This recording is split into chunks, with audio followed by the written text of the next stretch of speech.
legitimacy. What happens now? The next step is to form the College of Commissioners, and here Parliament is, as always, ready to play its part in the process. We will take our scrutiny role very seriously while working closely with the Commission President-elect in order to put the strongest possible team together on the pitch for Europe. I will leave it here and hand it over to our newly re-elected President of the European Commission. Thank you. Thank you very much, Roberta. Good afternoon to everyone. I guess you have heard my speech and you might have the possibility to have gone or read the political guidelines. So you can imagine this is a very emotional and special moment for me now. I just want to make 3 very short remarks before moving on to your questions. The first one is a more personal remark. I cannot begin without expressing how much I am grateful for the trust and the confidence of the majority of the European Parliament.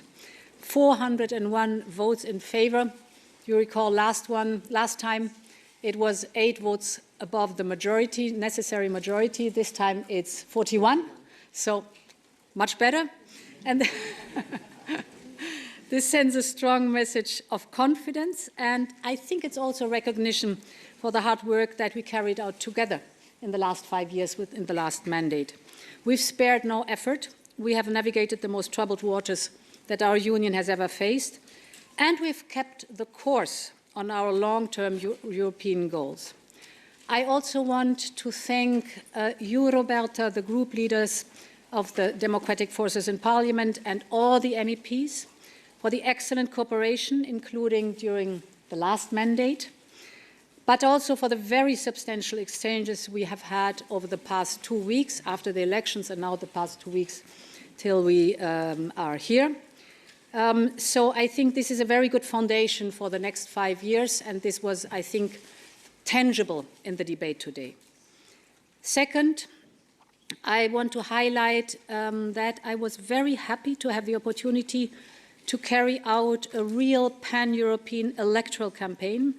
As you know, it brought me from Helsinki to Lisbon, from Bucharest to Rome, and many different places. I engaged with people from all walks of life, and I enjoyed taking part in a series of the TV debates we had with the other candidates. I think this makes our European democracy much more vibrant.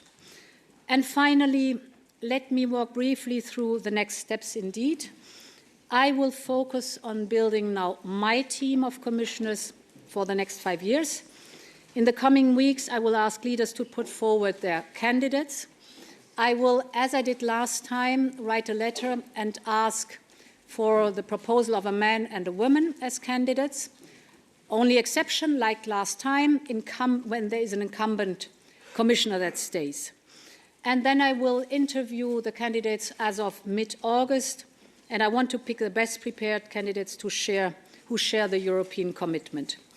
Once again, I will aim for an equal share of men and women at the college table. The new team will get ready for successfully passing then the Parliament hearings, and then I will again seek the confirmation of this House. Thank you very much. Thank you. There's now time for a couple of questions. Would like to be first. Süddeutsche Zeitung, please. Thank you very much. Jan Disseldorf for Süddeutsche Zeitung from Germany. Ms. von der Leyen, in your speech, you promised a technology-neutral approach with regard to the end of combustion engines in 2035, and I quote, in which e-fuels can play a role through a targeted amendment to the regulation as part of the planned review. 2 questions on this. Can you be more specific about what exactly you mean by this targeted amendment? And secondly, can you promise today that private individuals will still be able to buy new cars with combustion engines after 2035? Thank you. So if we look at the cars, what is the state of play? We have a law, 2035 climate neutrality target for cars. That target stays. And we have to create predictability for investors and manufacturers and, of course, customers. Getting there will require indeed a technology-neutral approach in which e-fuels have to play a role. You know that at the moment we have the law and we have the proposal for the e-fuels. And they can play a role, I'm sorry, I'm tired. They can play a role through a targeted amendment of the regulation as part of the foreseen review. So important is we stick to the goals and we are technology neutral. Mark Peppercorn. Good afternoon, Mark Peppercorn, Volkskrant. Congratulations first, both of you. Commission President, I want to ask you, of course, the vote was secret, but looking to the results and to the statements of the parties, you see that you got the votes of the majority of the 4 pro-European parties. Is your aim to keep this, let's say, grand coalition together for your plans for the next 5 years? Yes, I will work as intensively and as good as possible with these who supported me.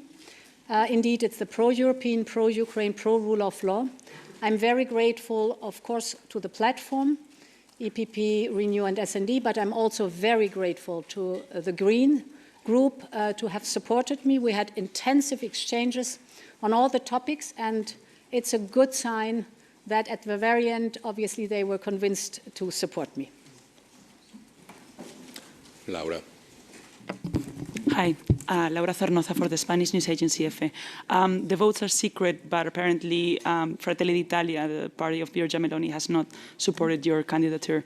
In retrospect, does it make you, do you think that approaching Meloni and ECR was the right move from the beginning, or should you have focused on a different path? Thank you. The result shows that the approach was the right one. We've been working very hard throughout the election campaign. And again, I must say, to really bundle the democratic forces and to have a majority in the center for a strong Europe. And therefore, the approach to say all those who are pro-European, pro-Ukraine, pro-rule of law, we offer to work together. And the result today, I think, speaks for itself. It was the right approach. Okay, then Thomas Meyer. Thomas Meyer from the Standard Austria.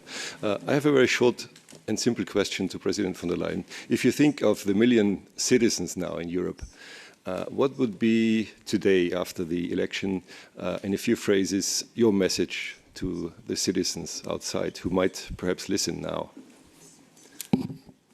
We are working all together for a strong Europe. We're working on the topics of prosperity and competitiveness in our economy, social fairness because we have a social market economy.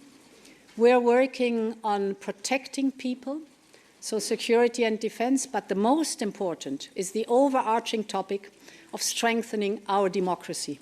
Our democracy is under attack from inside and from outside, and therefore it is crucial that the democratic forces stand together to defend our democracy. And the last question, Henry Ford. Thank you so much. Congratulations. This week, Donald Trump, the leading candidate in the US election, chose J.D. Vance as his running mate, making it pretty clear he intends to run a protectionist, isolationist administration. Today, you've announced a lot of plans to make a strong Europe, as you just said, in defense, in the economy, creating bigger business champions, etc., etc. How much of your plan for the next 5 years takes into account the fact that you may be dealing with a much less friendly White House in the future? Thank you.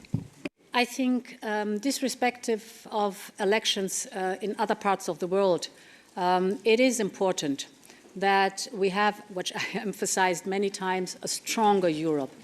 And this includes, of course, that we reduce our dependencies. We will work very closely with our friends and allies. That is absolutely clear. But this does also include that we are building our own strength, and that we are strengthening the qualities that Europe has, and that we are working hard to have a strong Europe. This must be the premise we are working on. Thank you very much. Tired.